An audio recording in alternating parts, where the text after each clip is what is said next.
আপনার ওয়াজ লাইন সারা, আসলে ওর জীবনটা লাইন সারা, ও পুরোটাই তার সেরা। কথা কন, হুজুরেরা হক কথা বলবে, ভালো লাগলে শুনবেন, না লাগলেও শোনা লাগবে, মানে না না মানে পরেকার হিসাব। আজকে হক কথা বলা যায় না, একটু হক কথা বললে মসজিদে এসি লাগায় দেয়, বলে হুজুর মাথা ঠান্ডা রাখেন। কতক্ষণ কি কায়দায় চলতেছে দুনিয়াদারি, খালি তেল ঠেলা, খালি তেল ঠেলা, হক কথা বলতে চায় না। রাগ করতেছেন? আজকে মুসা নবীকে দেখার পরে আমার পাষাণ হৃদয় গইলা গেছে। আমি সিদ্ধান্ত নিয়েছি আর খারাপ কাজ করব না, অশ্লীল কাজ করব না, আমি তওবা করে ঈমান গ্রহণ করব। আলেমদের শুনে বেনামাজি নামাজি হয়ে যায়, সুদখোর ঘুষখোর ভালো হয়ে যায়, বেপরদায় চলা মা বোনেরা পর্দা করে, দাড়ি কাটা যুবকটা দাড়ি রাখে। কথা বলে না কেন? দেখবেন যারা নোংরা চরিত্রের মানুষ হয় এদের কাছে পর্দা ভালো লাগে না। এক মডেল অভিনেত্রী সাওয়ালি, সে এসে বলতেছে বোরকা পরা এগুলো ইসলামের পোশাক না, এগুলো সৌদি আরব থেকে আসছে, নবীর যুগে বোরকা ছিল না। জোরে কর না উজবিল্লাহ। ওই মডেল অভিনেত্রী সুন্দরী ওই মহিলা বলতেছে নবীর যুগে বোরকা ছিল না, এগুলো সৌদির পোশাক, সৌদি আরব থেকে এই দেশে এসেছে, আর জোর করে মানুষের উপরে চাপায় দেওয়া হচ্ছে। বলেন তো বাজান, নারীদের জন্য পর্দা করা নফল না ফরজ? আল্লাহ বলেন অকরনা ফি বুয়ুতিকুন্না ওয়ালা তাবাররাজনা তাবাররুজাল জাহিলিয়াতিল উলা। নারীরা তোমরা ঘরের ভিতরে অবস্থান করো, খবরদার জাহিলিয়াতি যুগের মেয়েদের মতো নোংরা অশ্লীল পোশাক পরে নিজের দেহকে প্রদর্শন করো না। নারীরা যদি বাহিরে যায় ঢিলাঢালা পোশাক পরে যাবে, হাত মোজা পা মোজা লাগাবে, ফরজ পর্দা মেনে নারীরা বাহিরে ঘোরাফেরা করবে। কথা বলেন ঠিক কিনা? পর্দা হলো নারীকে সিকিউরিটি দেবে, পর্দা নারীর নিরাপত্তা দেবে, পর্দাশীল নারীর উপরে আল্লাহর রহমত নাজিল হয়। পর্দা হলো প্রত্যেকটা নারীর সৌন্দর্য বৃদ্ধি করে। কথা কয় না কে? হেজাব পর্দা হলো প্রত্যেকটা নারীর অহংকার। কথা বলেন ঠিক কিনা? ও মা ও বোন, পর্দাতে থাকলেই তুমি শান্তিতে থাকবা। কোন নারী যদি হাত মোজা পা মোজা লাগাইয়া ঢিলা ঢালা বোরকা পইরা রাস্তাতে হেঁটে যায়, শ্রদ্ধার সম্মানে মানুষ মাথা নত করে থাকে। কথা বলেন? আর কেউ যদি বেপরদায় উল্টা পাল্টা পোশাক পরে বিউটি পার্লারের সাজ দিয়া, ঠোঁটটা লিপস্টিক দিয়ে লাল, চোখে দেয় মাস্কারা, যুবকের কামসারা, লাম খালি মিম খালি, নুনের ওপর এক নোক্তা, পেট খালি পিঠ খালি, ভাবির কপালে ডিজিটাল ফোঁটা, এই রং ঢঙ্গের সাজ দিয়ে কোনো নারী যদি যায়, রাস্তার যুবকেরা কয় মাল গেল রে। কথা কয় না কে? তাহলে চিন্তা করেন মা, যারা বেপরদায় চলাফেরা করে, রাস্তার দুষ্ট যুবকেরা আপনাকে মাল বলে সম্বোধন করে। কোন বোরকা পরা নারীকে এগুলো বলে? এই জন্য মা, নিজের সম্মান নিজে নষ্ট করবেন না। খুব বেশি মডার্ন সাজতে গিয়ে নিজে অর্ধলঙ্গ পোশাক পরবেন না, নিজের সৌন্দর্য নিজে ঠিক রাখবেন মা। কথা বলেন ঠিক কিনা? জান্নাতি নারীদের নেত্রী নাম কি? হযরতে ফাতেমা। আল্লাহ রাসূলের বাড়িতে একদিন গেলেন, দরজায় ডাক দেন, আব্বা দরজা খুলে দেন। বিশ্বনবী দরজা খুলে দিলেন। ফাতেমা তাকায় দেখে নবীজি কান্না করতে করতে চোখ বেবে, দাড়ি ভিজে, জুব্বা পর্যন্ত ভিজে গেছে। ফাতেমা ডেকে বলেন, বাবা একা একা ঘরের দরজা বন্ধ করে কেন কান্না করেন? আমার মা খাদিজার কথা ভেবে কি কান্না করেন? চাচা আবু তালিবের কথা ভেবে কি কান্না করেন? নবী আমার ডেকে বলে, মা ফাতেমা, তোর মা খাদিজার কথা ভেবে কান্না করি না, চাচা আবু তালিবের কথা ভেবে কান্না করি না। মা, আমাকে যখন জিবরাইল মেরাজ করার জন্য নিয়ে গেল, মা জান্নাত ভ্রমণ করে দেখালো, জান্নাতটা থেকে দিলটা খুশি হয়ে গেল। আল্লাহর কাছে দোয়া করলাম, আল্লাহ আমার গুনাহগার উম্মতের জন্য বেশি বেশি জান্নাতি হয়। ও মা, জিবরাইল এইবার ডেকে বলে, নবী জান্নাতটা দেখেছেন, এইবার চলেন আপনাকে একটু জাহান্নামটা ঘুরে দেখায়। এইবার যখন আমাকে জাহান্নামের ভিতরে প্রবেশ করানো হলো, মা আমি তাকায়া দেখি জাহান্নামের ভিতরে পুরুষের চাইতে নারীদের সংখ্যায় হলো বেশি। আমি তাকায় দেখি মা এক শ্রেণীর নারীদের চুলের মুঠিগুলো আসমানের দিকে তুলে ধরা হয়েছে, পা থেকে মাথা পর্যন্ত জাহান্নামের আগুন দাউ দাউ করে জ্বলতেছে। আমি একবার তাকাইয়া আর তাকাইতে পারলাম না। নারীদের দেহটা মনে হয় গরম পানি যেরকম থকবক থকবক করে ওইরকম থকবক করতেছে, আর তারা এত জোরে চিৎকার মারতেছে মা, মনে হয় তাদের চিৎকার আসমান জমিন ভেঙে পড়বে। আমি জিবরাইলকে বললাম, ভাই জিবরাইল, এই নারীদেরকে কেন এইভাবে শাস্তি দেওয়া হচ্ছে? এই নারীদের কি এমন অপরাধ? জিবরাইল ডেকে বলে, নবী গো, এই সমস্ত নারী তো তারাই যারা বেপরদায় চলাফেরা করতো, মাথায় কাপড় দিত না, স্বামীর আনুগত্য করতো না। এই জন্য আল্লাহ রাব্বুল আলামিন এই নারীদেরকে এইভাবে শাস্তি দিতেছেন। জোরে বলেন নাউজুবিল্লাহ। হযরতে ফাতেমা এই কথা শোনার পরে চচুরি চুকির পানি ছেড়ে দিয়ে কান্না করেন আর ডেকে বলেন, বাবা, এই যদি হয় বেপরদায় চলা নারীর শাস্তি, আজ থেকে আমি ফাতেমা আরো বেশি পর্দার গুরুত্ব বাড়াবো, আরো বেশি পর্দার প্রতি যত্নবান হব। ও গাজীপুরের মা বোনেরা, হযরতে ফাতেমা নবীর মেয়ে হওয়ার পরেও জাহান্নামী নারীদের এই কথা শোনার পরে পর্দার গুরুত্ব বাড়াইতে চাইলো। ও মা, আপনারা তো নবীদের মা, আপনাদের পেট থেকে তো পৃথিবীতে নবী রাসূলদের জন্ম হয়েছে। ও মা, আপনাদের পেট থেকে সাহাবায়ে কেরামের জন্ম হয়েছে, এই পৃথিবীর আল্লাহওয়ালাদের জন্ম হয়েছে, আলেম ওলামার জন্ম হয়েছে। ও মা, তোমার সম্মান মর্যাদা অনেক বেশি মা। ও মা, পায়ে হাত দিয়ে অনুরোধ করে বলে যায়, মা খবরদার খবরদার বেপরদার চলাফেরা করা যাবে না মা। নিজের দেহটাকে সুন্দর করে ঢেকে রাস্তাঘাটে চলাফেরা করার দরকার আছে না নয়? যেই মডেল, যেই অভিনেত্রী বলতেছেন বোরকা সৌদি আরবের পোশাক, নবীর যুগে বোরকা ছিল না। আমরা সেই বোনটাকে বলতে চাই, এখনো সময় আছে, তওবা করে ভালো হয়ে যান। আল্লাহর বিধানের বিরুদ্ধে কথা বলে পৃথিবীর জমিনে শান্তি পাবেন না, নিজের নামটা জাহান্নামের ভিতরে লিখে নেবেন। কথা বলেন ঠিক কিনা? যারা পর্দা পছন্দ করে না, ফরজ পদ থেকে বৃদ্ধাঙ্গুলি দেখায়, এরা তসলিমা নাসরিনের ছোট বোন। কথা বলে ঠিক কিনা? আল্লাহ মা জাতিকে হেদায়েত দান করেন। কোন সম্ভ্রান্ত ভদ্র ফ্যামিলির মেয়ে বোরকা ছাড়া বাহিরে যেতে পারে না। কথা বলে না কেন? যার স্বামী ভালো, যার বাবা ভালো, ভাই ভালো, একটা ভদ্র পরিবার, সম্ভ্রান্ত পরিবার, এই ফ্যামিলির কোনো মহিলা বেপরদায় যেতে পারে না। কথা বলে? খালি গাড়িটা দামি হলে হবে না, বাড়িটা দামি হলে হবে না, নিজের বউটাকেও দামি পোশাক পরাতে হবে, আর সেই দামি পোশাকের নাম হলো পর্দা। বাইরে যখন বউকে নিয়ে ঘুরতে যাবেন, পর্দা করায় নিয়ে যাবেন। কথা কন নাকি আপনারা? এরপরে বাড়িতে যা ইচ্ছে তাই পরে থাকুক, কোনো সমস্যা নাই, কারণ আপনার জিনিস আপনি দেখবেন, বাহিরের মানুষকে দেখানো যাবে। বউ কি পাবলিসিটি করার জিনিস নাকি পার্সোনাল জিনিস? আমার বউ আমি দেখবো, আমি এলাকার মানুষকে দেখাবো, বন্ধু বান্ধবকে দেখাবো? যারা নিজের বউকে মানুষের সামনে প্রদর্শন করে, মানুষকে দেখা, এদের রুচিতে সমস্যা। কথা কন, এদের রুচিতে সমস্যা। কথা কন ঠিক কিনা? আল্লাহ আমাদের হেদায়েত দান করে। আর একটু জোরে বলেন আমিন। মন খারাপ করবেন না আমার ভাইয়েরা, দিল দিয়ে কথাগুলো বোঝার চেষ্টা করবেন। মন খারাপ করছেন মনে হয় আপনারা। এইবার সবদা নামের সেই মহিলা রাজি হয়ে গেল। পরের দিন সকালবেলা আল্লাহর পয়গাম্বর মুসা আলাইহিস সালাম হাজার হাজার জনতার সামনে ওয়াজ করতেছেন, সুন্দর করে উপদেশ দিতেছেন। ওই ভরা মজলিসে মুসা আলাইহিস সালামের আলোচনা শোনার পরে সবদা নামের সেই নারীর চোখের পানি দিয়ে, চোখ দিয়ে পানি ঝরতেছে। বলুন আল্লাহু আকবার।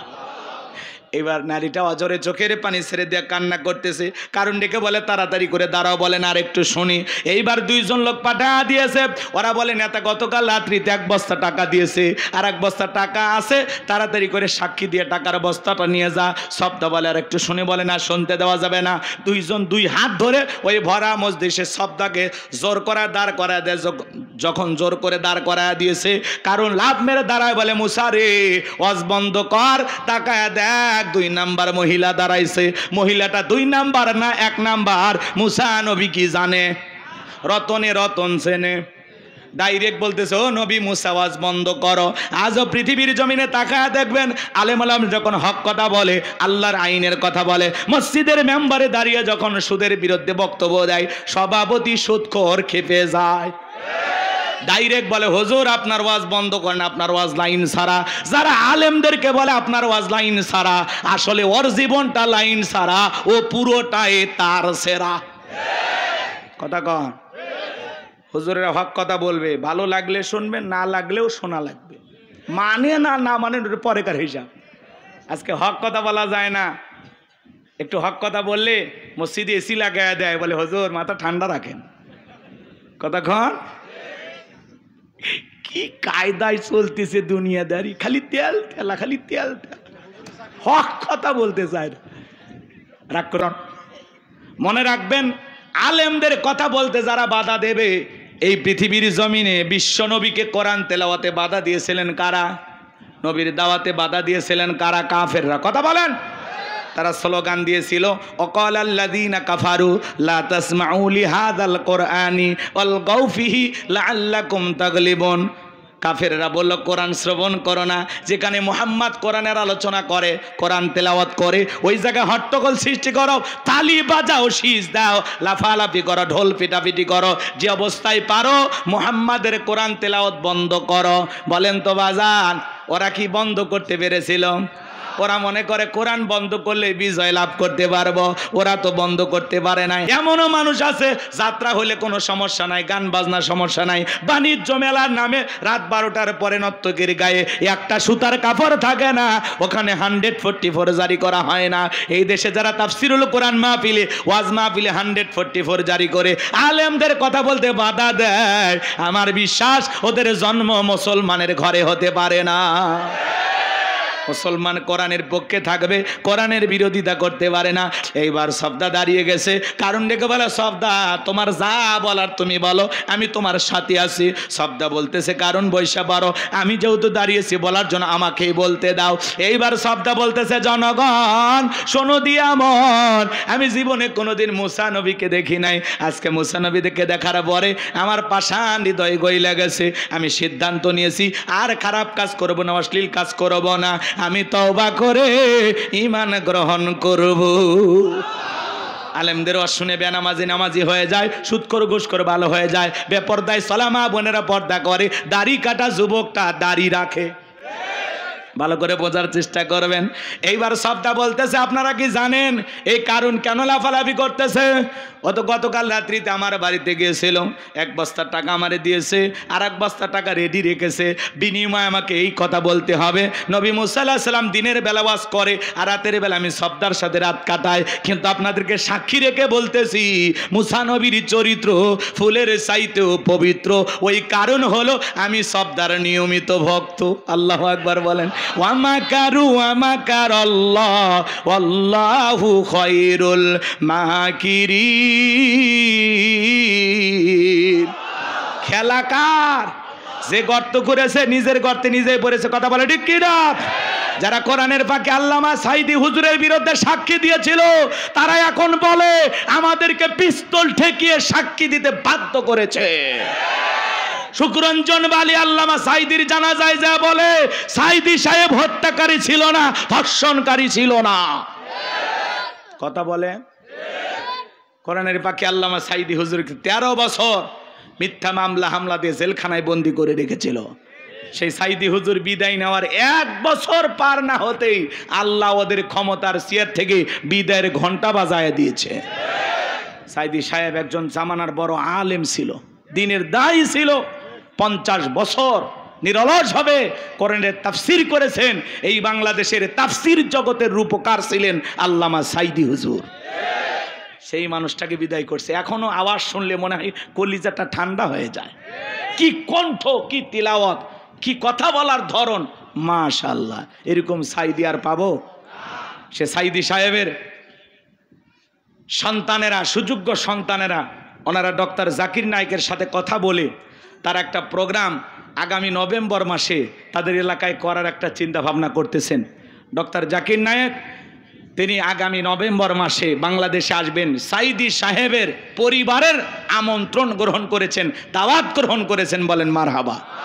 তাহলে ডক্টর জাকির নায়েক যদি আসে, কি বলেন 2-4 লাখ মানুষ হবে কিনা?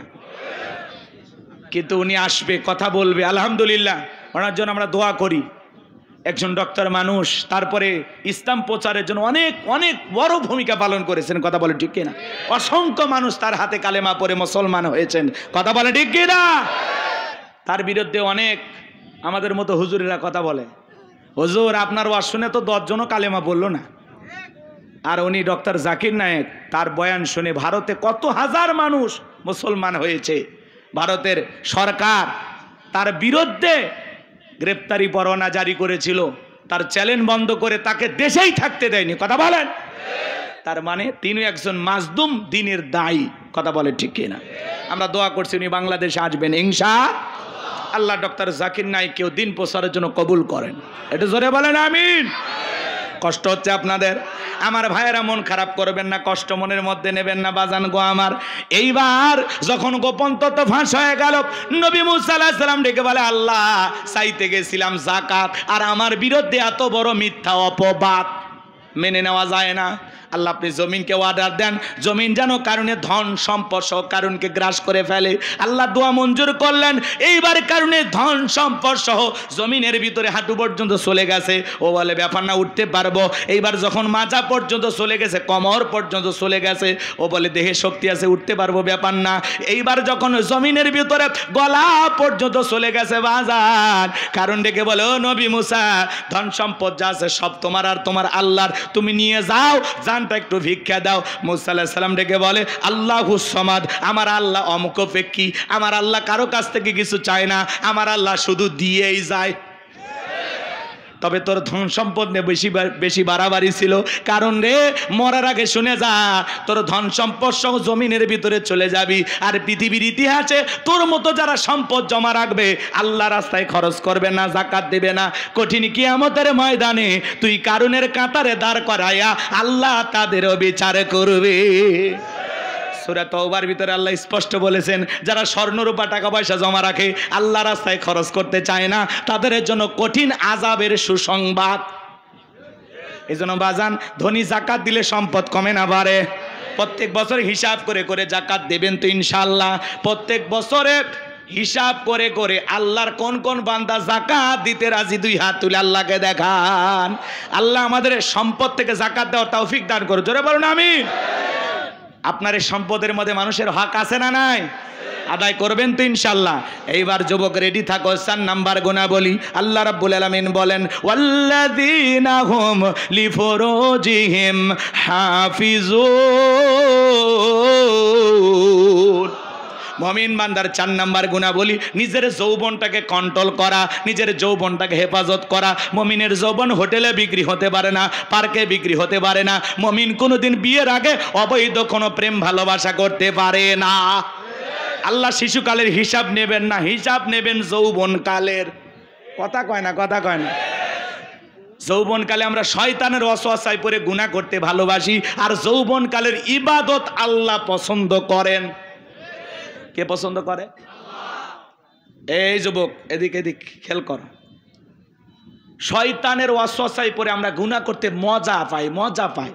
শয়তান গুনাহ আমাদের সামনে মজা মজা ভাবে উপস্থাপন করে, সেই মজা লাগে গুনাহ করতে। কিন্তু একটাবার চিন্তা করি না, এই রঙের যৌবন একদিন জং ধরে যাবে, এই কাঁচা দাড়ি একদিন সাদা হয়ে যাবে, টাইট চামড়াটা ঢিল হয়ে যাবে, কথা বলে ঠিক কিনা? থাকবে না, থাকবে না, কিচ্ছু থাকবে না, সব শেষ হয়ে যাবে একদিন। আল্লাহকে ভয় করতে হবে, কথা বলেন। হযরতে আলী রাদিয়াল্লাহু তাআলা আনহু বলেছেন, তোমরা যৌবনের তাড়নায় গুনাহ করো, একদিন তোমাদের যৌবন থাকবে না, আমলনামায় গুনাহ ঠিকই লেখা থাকবে, কথা বলেন ঠিক কিনা? এ যুবক শোনো শোনো, এই পৃথিবীতে যৌবনের পরীক্ষা দিয়েছিলেন আল্লাহর নবী ইউসুফ আলাইহিস সালাম। কি নাম বললাম? ইউসুফ আলাইহিস সালাম যৌবনের পরীক্ষা দিয়েছিলেন। জুলেখা একটা গোপন কক্ষে নিয়ে গেছে, প্রত্যেকটা দরজায় তালা মারা। গোপন কক্ষে নিয়ে যা বরে দিলে বড় জালারে পাঞ্জাবিওয়ালা। হুজুর তো কিছুই বোঝে না, হুজুর সবই বোঝে, নারীর ছলা কলা বোঝে না। এবার কাছে যায় বরে, ইউসুফ রে তোমার চোখ দুইটা ভারী সুন্দর। ইউসুফ আলাইহিস সালাম ডেকে বলেন, এই চোখ যে আল্লাহ সৃষ্টি করেছেন সে আল্লাহকে ভয় করো। আল্লাহু আকবার বলেন। একটা গোপন রুমে ইউসুফ আলাইহিস সালাম আর জুলেখা। এখনকার যুবকের এরকম চান্স পেলে কি করবে?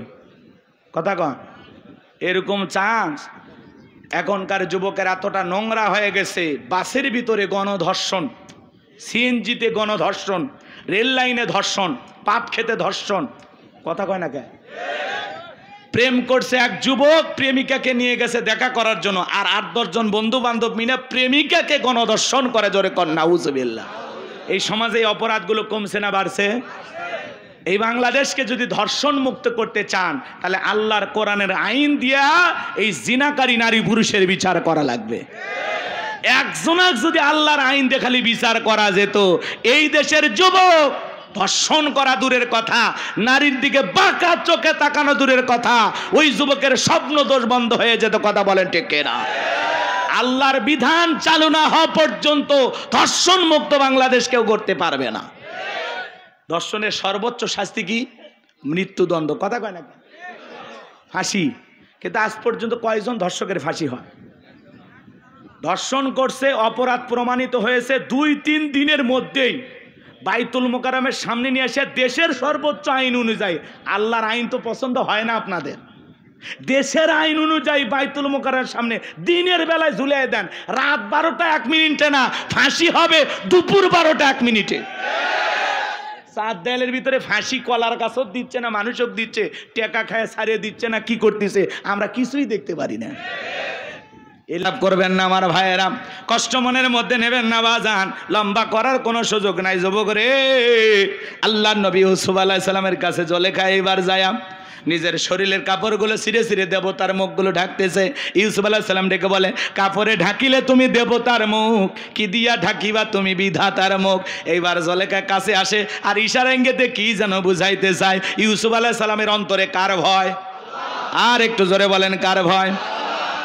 ইন্নিয়া খফুল্লাহ, অন্তরে আল্লাহর ভয়। ইউসুফ আলাইহিস সালাম ডেকে বলে, আল্লাহ, জুলেখার মনের অবস্থা আমি বুঝতে পেরেছি, একমাত্র আপনি ছাড়া আর বাঁচানোর কেউ নাই। আল্লাহ তোমার উপরে তাওয়াক্কুল করে নিজের ইজ্জতকে বাঁচানোর জন্য দৌড় মারার দায়িত্ব আমার, আর আপনার কুদরত থেকে তালা খুলে দেওয়ার দায়িত্ব আপনার। ইউসুফ আলাইহিস সালাম আল্লাহর উপরে তাওয়াক্কুল করে যখন এক দৌড় মেরেছে বাজান, আল্লাহ রাব্বুল আলামিনের কুদরতি ভাবে প্রত্যেকটা দরজার তালা খুলে গেছে। বলুন সুবহানাল্লাহ। এইবার শেষ দরজায় ইউসুফ আলাইহিস সালাম যখন চলে গেছে, জুলেখা পিছন থেকে মারছে থাবা, এক থাবাতে জামা পর্যন্ত ছিঁড়ে গেছে। ইউসুফ আলাইহিস সালাম ডেকে বলে, জামা ছিঁড়ে যাই যাক, ইজ্জত দেওয়া যাবে না। এইবার শেষ দরজা খোলার পরে তাকায় দেখে যেখানে বাঘের ভয় সেখানে রাত হয়। জুলেখার স্বামী আজিজ মিসর দাঁড়ায় আছে। আজিজ মিসরকে দেখা মাত্র জুলেখা নেকা কান্নার অভিনয় শুরু করে দিল। কিছু কিছু মহিলা দেখতেন না, কথা বলার আগে কান্দে দেয়, দুনিয়াতে আমার কেউ নাই। কেউ নাতে বেঁচে আসো কিভাবে? কথা কন। কিছু কিছু মহিলা দেখবেন কথা বলার আগে কান্দে দেয়, এমন ভাবে কান্নাকাটি করে মামলা জিততে চায়, মনে হয় মেয়েটা নিষ্পাপ। যেই মেয়ে যত বেশি কাঁদবে বুঝবেন ওর ভিতরে তত ভেজাল আছে। যার বউ বেশি কান্নাকাটি করে ধমক দেব, মিলে চুপ, খবরদার কাঁদবি না। ঘটনা কি হয়েছে আগে খুইলে ক। তোর কথা শুনে যদি মনে হয় এই ঘটনায় কাঁদা উচিত, স্বামী স্ত্রী একসাথে জামাত করে কাঁদা হবে, তাও একা কাঁদবি না। কিছু কিছু মহিলা দেখেন না, কথা বলার আগে কান্দে দেয়, চোখে মানে মোটর বসায় রাখছে, টিপ দেওয়া হয় না। কথা কন না, কথা কন। আর কান্দে কান্দে সব অভিযোগ আপনার মায়ের বিরুদ্ধে, বাবার বিরুদ্ধে, আপনার ভাই বোনের বিরুদ্ধে। কথা কন। আর আপনার ভবিষ্যৎ চিন্তে আপনার বইয়ের মাথার চুল উঠে যাচ্ছে, খালি চিন্তা। তুমি যদি এত মানুষের পিছনে খরচ করো, তুমি যদি এটা করো ওটা করো, আমাদের সন্তান আছে, আমাদের ভবিষ্যৎ আছে, কি হবে? তুমি তোমার মা বাবার পিছনে খরচ করো না, তোমার ভাই বোনকে আর টাকা পয়সা দিও না। হ্যাঁ, এইভাবে খরচ করলে তুমি তো নিঃস্ব হয়ে যাবে, ফকির হয়ে যাবে। ভবিষ্যৎ চিন্তাবিদ বাড়ি ঢুকে আমাদের ভবিষ্যৎই নষ্ট হয়ে যাচ্ছে। এ কথা কয় না, এরকম মহিলা নাই? মনে রাখবেন, মা বোন যারা আবার শুনতেছেন, মা মনে রাখবেন, আপনার স্বামী যদি তার মা বাবা ভাই বোনের জন্য খরচ করে, আল্লাহ সম্পদ বৃদ্ধি করে দেবে। এই খরচের মাধ্যমে 2টা লাভ। 1 নাম্বার হলো তার সম্পদ আল্লাহ বৃদ্ধি করে দেবে, 2 নাম্বার আল্লাহ তার হায়াতও বৃদ্ধি করে দেবে। তাহলে যে স্ত্রী স্বামীকে খরচ করতে বারণ করে মামা বাবা ভাই বোনের জন্য, তার মানে ওই স্ত্রী চাই স্বামী তাড়াতাড়ি মারা যাক। ভালো স্ত্রী কখনো বলে না তোমার মা বাবার জন্য এটা খরচ করো না। ওই স্ত্রী সবচাইতে উত্তম যে স্ত্রী তার স্বামীকে ডেকে বলে খবরদার তুমি তোমার মা বাবার সাথে খারাপ ব্যবহার করবা না, কারণ আমি একদিন মা হব, তুমি তোমার মা বাবাকে কষ্ট দিও না, এটা আমি কখনো পছন্দ করি না। কথা কন? ওই রকম স্ত্রী দরকার যে স্ত্রী তার শাশুড়ির মাথায় জুই নারিকেলের তেল, কিউট নারিকেলের তেল মাখায় দিতেছে, শাশুড়ির জন্য গোসলের পানি রেডি করে দিচ্ছে। কথা বলেন? এরকম বউ দরকার। কি কন? আর উল্টো হয়ে গেছে, শাশুড়ি বেটার বইয়ের মাথার তেল দিয়ে দিচ্ছে। ভালো দেওয়া ভালো, মিলেমিশে থাকা ভালো, এটা মানলাম, কিন্তু উল্টো বলে আম্মা আমার শরীরটা একটু খারাপ, গোসলের পানি আপনি রেডি করে দেন। আছে না নাই? নিজের ছেলের বইয়ের পরনের পোশাক শাশুড়ি ধুয়ে দিচ্ছে। হওয়া উচিত কি আর হচ্ছে কি সমাজে? কথা কন? মানে শাশুড়িকে চাকরানির মতো ব্যবহার করে। এ কথা কন নাকি আপনারা? আপনাদের এলাকায় ওরকম নাই, কারণ আপনাদের বইয়েরা সব জান্নাত থেকে পালিয়ে আসছে, এরা ভালো মানুষ। বাপ রে বাপ, এগুলো ভারতে ঘটতেছে, এই দেশে এখনো শুরু হয়নি। কষ্ট পাচ্ছেন মনে হয় আপনারা। আমার ভাইয়েরা, জুলেখা এবার নেকা কান্নার অভিনয় করে ডেকে বলে স্বামী ইউসুফকে ছেলের মতো দেখতাম, আজকে সুযোগ পা আমার ইজ্জতের দিকে হাত বাড়াইছে, আর একটু দেরি হয়ে গেলে আমার সর্বনাশ হয়ে যেত। মিথ্যা ধর্ষণের অপবাদ দিয়া, মিথ্যা ধর্ষণের আসামি বানাইয়া 1 নয় 2 নয় ইউসুফ আলাইহিস সালামকে 9.5 বছর জেলখানায় বন্দি রেখেছিল জুলেখা। আজও আলেমদেরকে ধর্ষণের আসামি বানায়া জেলখানায় বন্দি করবে যারা, ওরা হলো ডিজিটাল জুলেখা। ভালো করে বোঝার চেষ্টা করবেন বাজান। এই জন্য যুবক তোমাদের পায়ে হাত দিয়ে অনুরোধ করে বলে যায়, নারীর ছলনা বড় মারাত্মক, নারীদের চক্রান্ত ষড়যন্ত্র বড় কঠিন। মনে রাখবা, নারীদের চক্রান্ত এত মজবুত, এত কঠিন, মাঝে মাঝে শয়তান ওদের কাছে ফেল মারে। নারীদের চক্রান্ত ষড়যন্ত্র বড় মারাত্মক। এরা ছেলেদের ভালোবাসে না, এরা ছেলেদের মন নিয়ে ব্যবসা বাণিজ্য করে। এ কথা কন না কে? পুরুষ নারীর ভালোবাসার কাঙ্গাল, কিন্তু ওই নারী আপনাকে ভালোবাসে না, আপনাকে ঘৃণার চোখে দেখে, ও অন্য পুরুষের কাছে ভালোবাসা খোঁজে। কথা বলে না কেন? এরকম মহিলা আছে না নাই? আজকে এই সমাজে সবচাইতে বড় সমস্যা যেই জিনিসটা আমাদের করে ফেলেছে সেটা হলো এই মোবাইল। কথা বলে না কেন? এই মোবাইলের কারণে মানুষের সময় নষ্ট হচ্ছে, মানুষের জীবনের মূল্যবান সময় মোবাইলের পিছনে নষ্ট হচ্ছে। ইউটিউব ইন্টারনেট ঘাটাঘাটি করে, ইমো মেসেঞ্জারে সেটিং করে। কথা বলেন? এই মোবাইলের ওজন কম, কিন্তু মোবাইলের মাধ্যমে পাপের ওজনটা অনেক বেশি। একা একা রুমের ভিতরে দাঁড়ায়া যুবক কি সুন্দর ভিডিও দেখতেছে। কথা কয় নাকি? তাহলে এই মোবাইল যুব সমাজকে নষ্ট করছে। কথা বলে ঠিক কি না? দেশে মোবাইল আইছে, চিঠি বন্ধ হইয়াছে, দিওয়ানা বানাইছে, পোলা মাইয়ার মনের কথা ভাসে বাতাসে। ও দেখো পোলা ফানের মন বাদা ফেসবুকে এখন, মোবাইলে চ্যাটিং কইরা কাটায় সারাক্ষণ। এই মোবাইল পাইয়া দেখো মদনের মাইয়া, এই মোবাইল পাইয়া দেখো রমজানের মাইয়া কি কাণ্ড ঘটাইছে, স্বামী সন্তান রাইখা নাকি পালাইয়া গেছে, স্বামী সংসার রাইখা নাকি পলাইয়া গেছে। 2 বাচ্চার মা, 4 বাচ্চার মা পরকীয়া প্রেম করে আরেকটা ছেলের হাত ধরে পালিয়ে যায়। যে নারী স্বামী রেখে সন্তান রেখে আরেকটা পর পুরুষের হাত ধরে পালিয়ে যায়, ওটা নারী না, ওটা নারী জাতির কলঙ্ক, পাশানি, ডাইনি, ছলনাময়ী। কি কন? কেমনে পারলা মা? ও মা, তুমি কেমনে পারলা স্বামী রাইকা সন্তান রাইকা আরেকটা পুরুষের হাত ধরতে? কেমনে পারো? এই কথা আপনাদের এলাকায় জীবনে এই ঘটনা ঘটেনি? অবাক হয়ে যাবেন। ভাগিনে মামির সাথে উধাও, শাসিক না ভাতিজের খবর নাই, ভাবিক না দেবর উধাও। কে ধরনের ঘটনা ঘটতেছে না? এর মূল সমস্যা হলো বেপরদায় চলাফেরা। মামি দেখতে কেমন, ভাগ্নের দেখা শেষ। শাসি দেখতে কেমন, দায়িত্বীদের দেখা শেষ। এই জন্য এই সমস্যাগুলো সমাজে সৃষ্টি হচ্ছে। এই জন্য বাজান বেপরদায় চলাফেরা করা, নারীদেরকে কন্ট্রোল করতে হবে। রাগ করেন, সব দোষ কি নারীর? পুরুষের দোষ নাই? আমরা কি ফেরেশতা নাকি? এই যুবক, তোমাকে বলছি, তোমার স্ত্রীর সাথে যদি কেউ পরকীয়া প্রেম করে মেনে নেবা? তোমার মায়ের সাথে, তোমার বোনের সাথে কথা বলে না কেন? আপনার স্ত্রীর সাথে পরকীয়া প্রেম আপনি মেনে নেবেন না, কিন্তু আপনি যার সাথে পরকীয়া প্রেম করেন সেটা কারো না কারো স্ত্রী, কারো না কারো মা, কারো না কারো মেয়ে। কথা বলে ঠিক কিনা?